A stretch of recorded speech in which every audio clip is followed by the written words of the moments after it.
Onward and upward. It's a new week. Let's own it.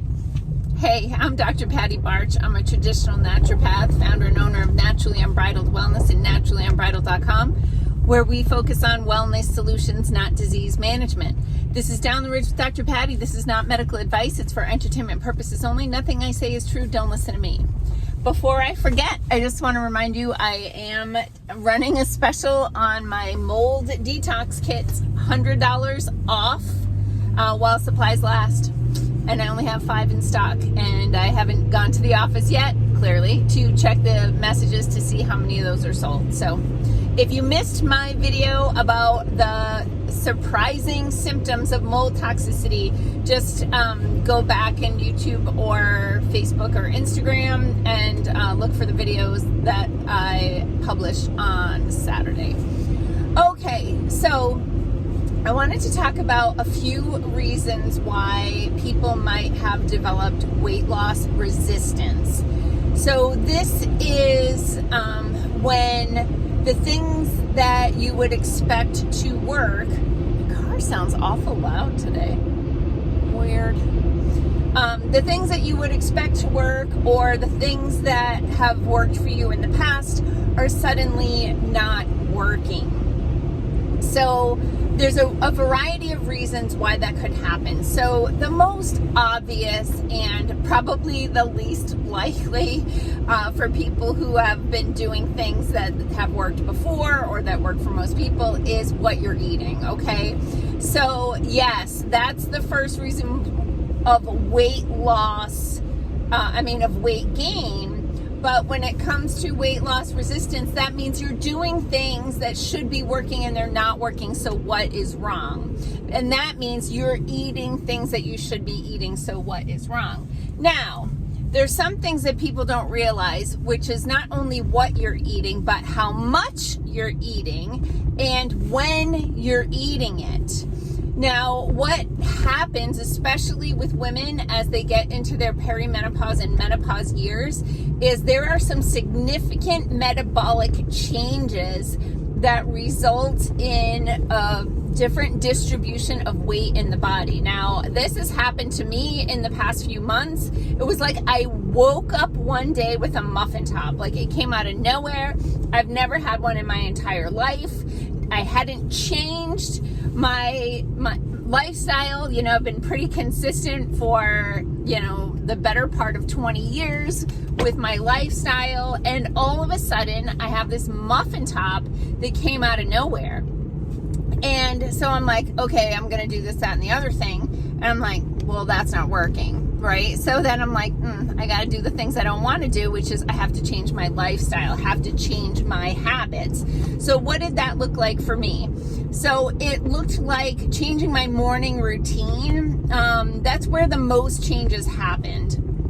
I had to give up my early morning coffee. So I wake up at 5 in the morning and I feed my pets, and while my pets are eating, and then I have to let them out, right? I have to let out my cats and I have to let out my dog, and then give them time to do their thing, and then they come in, and then I can let out my other cat because I have cat management to do, and then I can go to the barn and do my chores. So during that time, I would just sip a cup of coffee, typically with my collagen in it, sometimes with some MCT oil, but I would just have a cup of coffee and look at YouTube videos or, read articles or scroll social media or whatever, until the pets were done and I could move on to the next phase of my morning, which would be to go to the barn, take care of those animals, then come back in, and then I would walk on my treadmill. So one of the changes I had to make is to start wearing weights on the treadmill. I should be doing weight-bearing exercise because that has the most metabolic function, especially for middle-aged women, where the muscles and the energy produced by the muscles can help to burn fat better. So you need to be doing weight-bearing strength training exercises, but I freaking hate strength training exercises. I go to the gym every week and once a week, and I do it, but to do it every day, it's like, I'm not going to like my life anymore. So I don't want to do that. So what I started doing was on my treadmill, I'm wearing ankle weights, a weighted vest, and carrying handheld weights, so that all told, I'm carrying an extra 25, maybe 24 pounds. I do want to get heavier ankle weights, but I haven't gotten that yet. But an extra 24 pounds of weight plus whatever, like a few pounds the muffin top happens to be. But anyway, and that has been helpful. The other reason, I skipped it, but I had to change my coffee to a different morning beverage. So I mentioned before Sherry in my office, who was our weight and metabolism guru, she turned me on to a product called Joey, which is JOE', and it's a coffee substitute. It's actually delicious. It's got mushrooms and ashwagandha, cacao. It's delicious and can provide some energy and definitely some stress management stuff. And so sometimes I have like tea or something else. Like I ran out of Joey the other day and I have to order it through the mail. So I'm out. So I've been having cocoa and tea. Anyway, one of the reasons to do that is it decreases the morning cortisol spike. So the cortisol spike that you get from coffee, especially coffee on an empty stomach first thing in the day, puts your cortisol through the roof, and cortisol is the hormone of belly fat. So that was something that needed to change for me. The other thing that needed to happen was I needed to start eating a more significant breakfast. So, okay, here's something that people would think is counterintuitive. I needed to eat more food and I needed to eat more protein. So I started having some eggs and sausages, or just sausages if I didn't have time to make the eggs, because I pre-cooked the sausages and I just have to warm them up.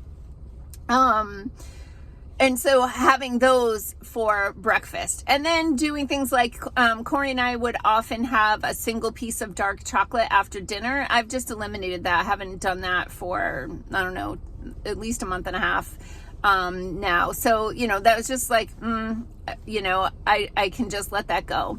So sometimes we've developed insulin resistance, and this is something I've talked about with my metabolic bundle, where your cells are not receiving, the receptors of your cells that receive insulin that allow the glucose from your bloodstream to come into the cell, that those receptors become resistant to the molecule of insulin, and then that changes how your body stores fat. And also creates inflammation. And so the metabolic bundle can be helpful for that. I was the first person to go on the metabolic bundle, and I was starting to see results, and we kept selling out of it, and I would let the clients buy it instead of me taking it for myself. And so I have been out, unfortunately, and we haven't been able to keep it in stock. And we do have, oh gosh, I think we have some in stock now, but we have multiple orders in the queue for it, regardless.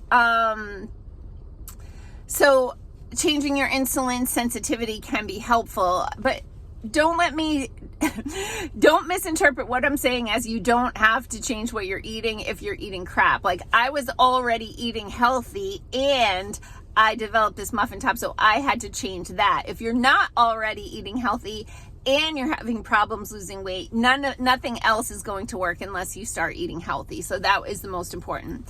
But then there can be things like thyroid dysfunction, which is really common, more often in women than men, but definitely in men as well. And so that could be addressed.